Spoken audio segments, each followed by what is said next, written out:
Hello and welcome back to my channel. Today we're going to be talking all about the winner flow, this fantastic little device, what it is, where it came from, what are the benefits to its use, how exactly do we use it, and what has been my experience both personally and with my clients in using the winner flow. If this is the first time that you've come over to my channel, thank you so much for being here. My name is Kitty. I am a registered general nurse. I'm also a birth and postpartum doula, international board certified lactation consultant, a hypnobirthing instructor, antenatal educator, and mumma. And I've had some beautiful, beautiful birth experiences myself, and I'm so passionate about teaching, educating, empowering you to have a positive birth experience yourself. So have a little look in the description box down below for the next classes, courses, workshops, events that I will be hosting, as well as some fabulous freebies. Let's dive into all about this little. So for those of you who have taken my empowered birth workshops, my hypnobirthing workshops, you know we talk a lot about breathing. Yes, breathing, we do it every single day. But the difference here is when we are breathing, as in an everyday basis, generally we're using kind of the upper portion. We're breathing in and out through our rib cage, a lot of us through our throats. The focus doesn't tend to be downward. Diaphragmatic breathing, where our pelvic floor is given the space to drop. Conversely, with our diaphragm, where we are creating space to breathe right down into our bellies, to allow for our rib cage to expand. Belly breathing as the easiest way for us to focus during our surges, those waves, those contractions, and for us to come out of a fight or flight state and come back into that relax, release, allow little course of action. And so one of the big things that we talk about in hypnobirthing is, well, how can we manage our breathing? And the good thing about breathing is that it's a tool that you can carry with you no matter how your birth looks. So if you end up having an induction, if you end up going laboring in the car, if you are ending up having a cesarean birth, that you can carry the tool of having calm, relaxed breath no matter what way your birth looks. And then of course those tools can then be further carried on later in life. If you've got a scary interview, if you're maybe in a situation that makes you feel nervous or frightened.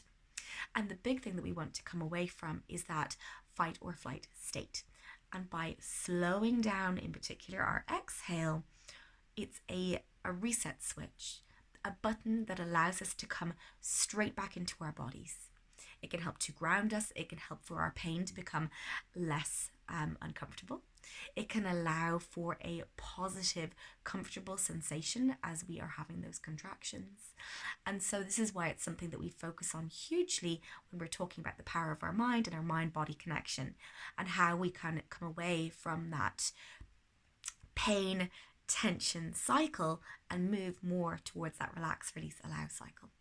And so let's dive into a little bit about what this gizmo is, where it has come from, and why it's something that I'm now adding into my toolkit in my education as a birth professional. So we all know what it feels like when we are nervous, when we are frightened, maybe when we're experiencing pain.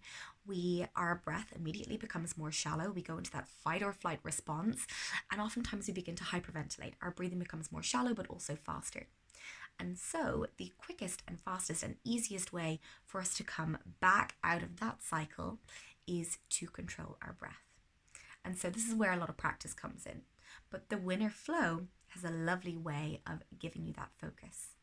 This little tool was actually first designed and launched in France, and it's been used there for almost 20 years. And initially it was designed with the sole purpose for pelvic floor, kind of rehabilitation. It was focusing on the diaphragmatic belly breathing. And so it was very quickly that those mamas who were utilizing this tool postnatally, so in repairing and supporting their pelvic floors postnatally, that they realized that this could be really powerful in how we breathe for our birth. So in particular, we're talking about using, our up breathing for that stage where our cervix is softening, ripening and opening. And then for our down breathing, our wave breathing, our J breathing, the hypnobirthing terms, as our baby goes through that final phase just prior to being born. And so with this little gizmo, it looks like a whistle. It is in fact not a whistle. It does not make a whistling sound. You breathe through the mouthpiece in and out. out. And so what you can do with this is increase the resistance. So where we would ordinarily take maybe, will we say, like one deep breath and it would give us maybe 2 seconds of an exhale, you can exhale for a lot longer. And it is in extending and elongating that out breath that our body and our mind gets the message that says, actually, we are calm and we are safe and we are okay. Our body doesn't know the difference between a lion, a tiger chasing us and the bright lights of the hospital, the barrage of questions that we might be getting, the new faces that we are experiencing. And so by utilizing this tool and utilizing that slow outward breath, we are resetting our system and coming back to a message that says, we are okay. You are in a safe place to birth your baby. You can come out of that fight or flight mode. And so instead of there being a restriction of that lovely blood flow to our uterus, a really well perfused uterus, that lovely bag of muscle, means that we're experiencing less sensation of pain. So a really fantastic pain relief tool. How do we use it? So you want to breathe in and out.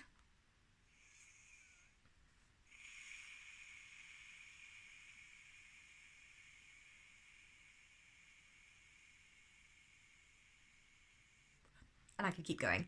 You get the idea. It increases the resistance, and there's a little dial here you can probably see. So you can actually increase the resistance as you're progressing through your labor. So it encourages you, even as you get to pushing, you can bring it up to maximum resistance to have, as it's matching that urge to bear down, so that you can match it depending on what phase of your labor you are at. Really cheap, about €10 if you're buying them here in Ireland from someone who is trained to teach you how to utilize one. So touch base with me if that's something you're interested in. And it's really easy. It's really small. It's really handy. It comes in with a little case. So you just pop it in there and bring it with you. What I will say is, in terms of my own experiences and caveats to this, you have to practice using it. So it's not similar to how we want to practice, our diaphragmatic, our belly breathing throughout our pregnancies. If you've been practicing yoga or hypnobirthing, you know the importance of the practice element. You can't just pick this up and start using it on the day. It is fantastic if you've practiced doing all of that. Great to practice if you're doing some perineal massage or your partner's doing perineal massage for you. A great opportunity to practice. Great opportunity to practice if you are getting into the positions that you visualize or imagine yourself birthing your baby in. If you are taking a moment to listen to your hypnobirthing tracks. All wonderful opportunities. So whenever you can, as you're getting towards your final trimester, 36, 37, 38 weeks in particularly, and until you meet your baby, at least once a day, practicing it. The thing that I would say I have found so beautiful in terms of with that deep breathing, what happens is it encourages us to relax our bodies. When we relax, we're melting our shoulders away from our jaws, we're doing that nice deep breathing, we're relaxing our pelvic floor. However, what I would say is similar to the caveat that I would have with using Antenatal, so gas and air, is that we have to hold it with our hands, or else what happens if we use our teeth? Clenching takes place. And with that tension that we place in the jaw, there is a huge connection between our jaw and our pelvic floor. So if there's any tension holding place here in our face and our jaw, we can also expect that tension is held down below, creating more resistance for our baby to come through. And so it's worthwhile just bearing in mind, if you are utilizing one of these, to use your hand to hold it in place, or to just be mindful of that connection, even psychologically. Okay, I'm holding on with my teeth, so I need to be mindful to really let go and relax, release, allow down below. So that would be my only caveat.